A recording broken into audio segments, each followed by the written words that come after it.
Jadi nak buat obat, nak buat penawar, jangan air hok rebus dengan api. Okey?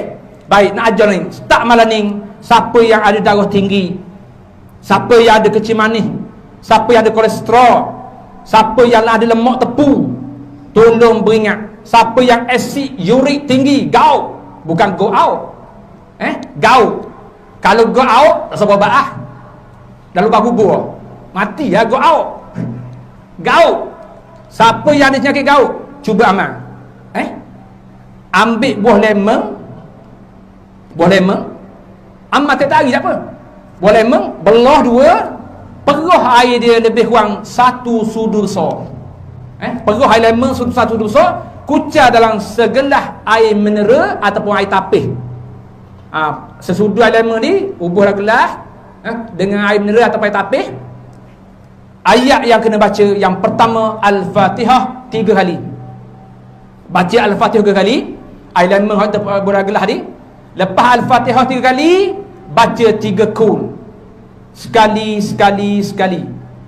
Kul huwallah, kul a'udzu birabbil falaq, kul a'udzu bin nas, baca sekali-sekali. Dan yang terakhir, tutup dengan selawat Nabi 7 kali. Selawat pendek boleh, selawat panjang boleh. Allahumma salli ala sayyidina Muhammad pun boleh. Allahumma salli ala sayyidina Muhammadin wa ala alihi wa sahbihi wasallam pun boleh. Baik, setelah selesai 3 bacaan tu, air tadi amma minum.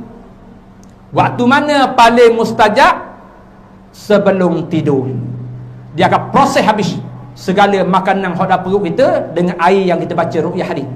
Jadi amal ni antara amalan saya kot ni. Lepas berobat saya buat gitu lah.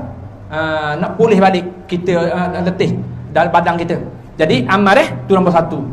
Cuba amal. Darah tinggi ke, kecil manis ke, kolesterol ke, lemak tepu ke, asid urik ke, ning lah penawar dia, lemon. Baik. Ada kena tambah dah ni. Kita ambil hadis Nabi sallallahu alaihi wasallam. Apa yang Nabi sebut hadis? Garam. Ambillah sebuku garam.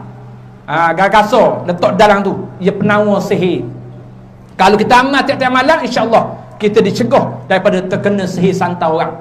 Garam wajib sebab disebut dalam 3 hadis penawar sihir, obat untuk benteras, untuk nak cegah sihir. Jadi air lemon ni ubah dah garam sebuku. Jangan ubah sendok, darah tinggi pula. Sebuku je syarat hadis Nabi. Syarat hadis Nabi dia ubah sendok bawah jangan, tapi naik 260. Jadi sebuku garam.